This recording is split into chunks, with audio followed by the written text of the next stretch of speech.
Assalamualaikum warahmatullahi wabarakatuh. Perkenalkan, kami dari kelompok 3, kami akan menjelaskan tentang transisi menuju Orde Baru. Perkenalkan, nama saya Muhammad Farsyal Faraz dengan nomor absen 23. Saya Sakaraya Amanda dengan nomor absen 30. Saya Naisha Nazina Diva, nomor absen 25. Saya Karina Nurhidayah, nomor absen 17. Dan saya Taufik Rahman dengan nomor absen 34. Yang pertama ada konsep pemerintahan pada masa Orde Baru. Orde Baru sendiri merupakan pemerintahan yang dipimpin oleh Soeharto. Nah, sedangkan pada masa Soekarno disebut Orde Lama. Pada masa Orde Lama terjadi banyak sekali penyimpangan yang dilakukan oleh Soekarno sehingga menimbulkan banyak ketidakpercayaan rakyat. Sehingga tujuan Orde Baru merupakan yang pertama ada mengoreksi dan memperbaiki penyimpangan yang dilakukan oleh Soekarno. Yang kedua, penataan kembali kehidupan rakyat, negara, dan bangsa. Dan yang ketiga dulu ada menyusun kembali kekuatan bangsa. Dan yang terakhir, pelaksanaan Undang-Undang Dasar 1945 dan juga Pancasila. Yang kedua, ada latar belakang terjadinya Orde Baru. Setelah G30 SPKI berhasil ditumpas, kepercayaan terhadap Soekarno semakin menurun karena Soekarno kurang tegas dalam mengatasi G30 SPKI tersebut. Sehingga pada saat itu, selain ada kurang tegasnya Soekarno, dia juga ada penurunan ekonomi, terus juga sama selain penurunan ekonomi ada keamanan rakyat tidak terjamin sehingga terjadi banyak aksi. Yang pertama ada kami yaitu Kesatuan Aksi Mahasiswa Indonesia. Yang kedua ada KASI, Kesatuan Aksi Sarjana Indonesia. Yang ketiga ada KAPI, Kesatuan Aksi Pelajar Indonesia. Dan yang terakhir ada KPPI yaitu Kesatuan Pemuda Pelajar Indonesia. Nah, selain aksi-aksi tersebut, ada juga aksi-aksi yang bergabung dengan Front Pancasila yang disebut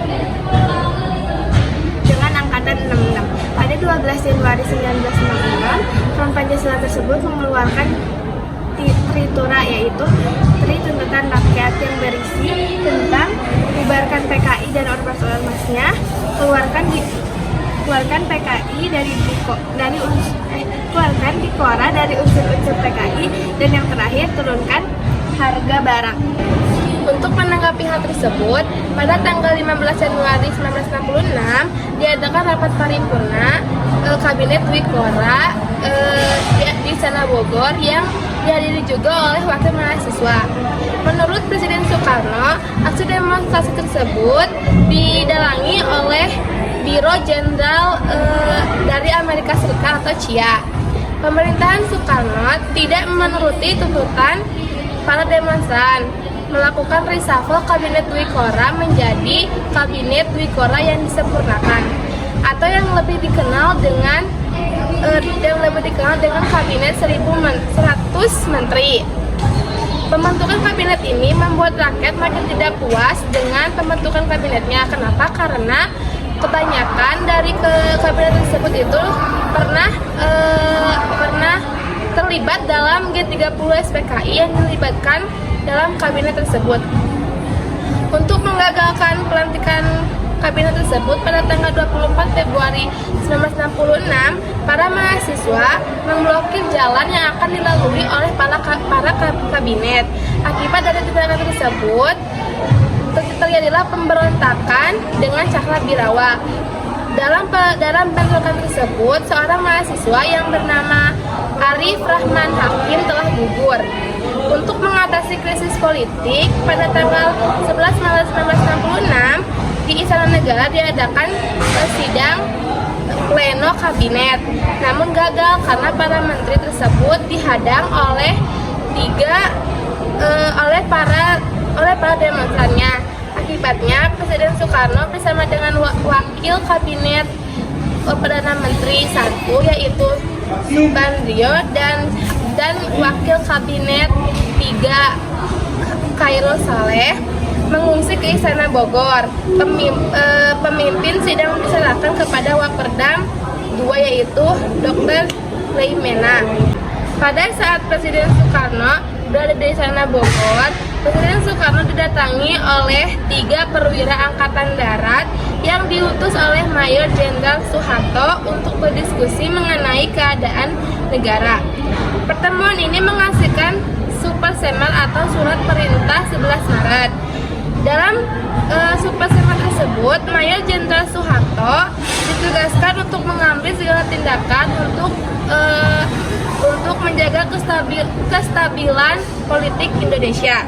Melalui Super Semar tersebut, Mayor Jenderal Soeharto mampu mendapatkan kepercayaan untuk menumpas PKI.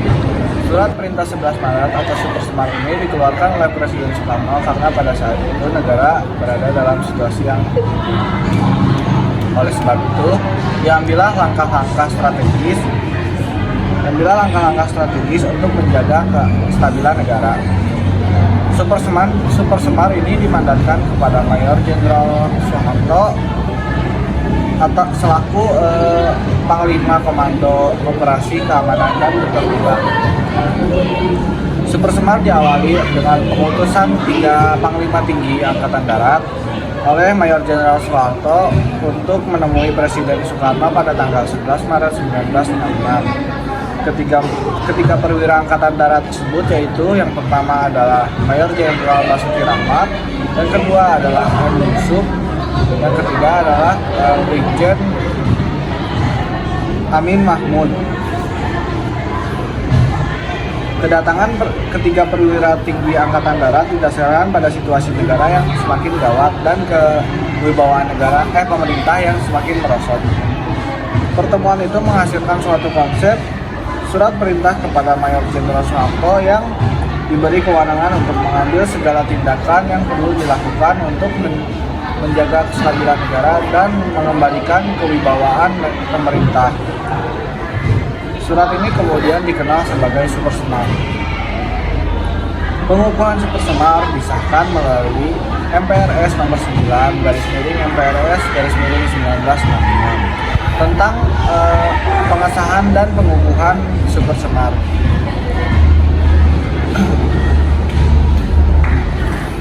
Melalui Super Semar inilah Mayor Jenderal Soeharto Melalui Super Semar inilah kemudian Mayor Jenderal Soeharto menjadi Presiden Indonesia dan membawa Indonesia pada Orde Baru. Berdasarkan Super Semar, Mayor Jenderal Soeharto mengambil beberapa tindakan. Yang pertama pada 12 Maret tahun 1966, PKI dan ormas-ormasnya resmi dibubarkan dan dianggap sebagai partai yang terlarang. Ada ketetapan MPRS nomor 25 tahun 1966 yang berisi tentang larangan tentang penyebaran ajaran komunis di Indonesia. Yang kedua, mengamankan 15 orang menteri kabinet Dwikora yang telah disempurnakan dan dianggap sebagai tokoh terlibat dalam peristiwa G30 SPKI. Beberapa di antaranya yaitu yang pertama ada Khairul Saleh sebagai mantan Menteri 3 dan sebagai Ketua MPRS. Yang kedua ada Sumarjan sebagai Menteri Pendidikan Dasar dan Kebudayaan. Dan yang ketiga ada Sutomo Marto Pradoto sebagai Menteri Perburuan. Yang keempat ada Asrawinata SH sebagai Menteri Kehutanan. Dan yang kelima ada Ahmadi sebagai Menteri Transmigrasi dan Koperasi. Yang keenam ada Dr. Sumarno sebagai Gubernur Jakarta Raya. Ketiga, membersihkan MPRS dan lembaga-lembaga negara lainnya dari unsur-unsur PKI dan menempatkan peranan lembaga tersebut sesuai dengan Undang-Undang Dasar 1945. Langkah-langkah yang dilakukan oleh Mayor Jenderal Soeharto ini untuk melakukan Super Semar dinilai didukung oleh rakyat. Hal ini dinilai baik untuk menyelesaikan masalah G30 SPKI dengan membubarkan PKI dan organisasi di bawahnya serta membersihkan unsur PKI yang berada di pemerintahan. Dampak dari keluarkannya Super Semar ini antara lain yang pertama, ideologi komunis dilarang di Indonesia. Yang kedua, terjadinya dualisme kepemimpinan negara yang dilakukan oleh Presiden Soekarno dan Mayor Jenderal Soeharto. Dan yang ketiga, tergusurnya kekuasaan Presiden Soekarno. Dengan mengacu pada ketetapan MPRS, yakni nomor 13 MPRS tahun 1966, Presiden Soekarno membubarkan Kabinet Dwikora yang disempurnakan dan menyerahkan wewenang kepada Mayor Jenderal Soeharto untuk membentuk Kabinet Ampera. Namun, Kabinet Ampera ini tidak dapat berfungsi dengan baik dikarenakan persoalan dualisme kepemimpinan nasional. Konflik itu pun berakhir setelah timbul tekanan dan desakan agar Presiden Soekarno segera mengundurkan diri. Oleh karena itu, MPRS mengeluarkan ketetapan nomor 33 tahun 1967 tentang pencabutan kekuasaan pemerintahan negara dari Presiden Soekarno dan mengangkat Mayor Jenderal Soeharto sebagai pejabat presiden hingga dipilihnya presiden oleh MPR hasil pemilu. Akhirnya, pada sidang umum MPRS 5 pada tanggal 21 sampai 30 Maret 1967, Mayor Jenderal Soeharto diangkat sebagai Presiden Republik Indonesia untuk masa jabatan 1968 hingga 1973. Sekian yang bisa kami sampaikan. Mohon maaf bila ada kesalahan dan terima kasih sudah mendengarkan penjelasan yang kami sampaikan. Wassalamualaikum warahmatullahi wabarakatuh.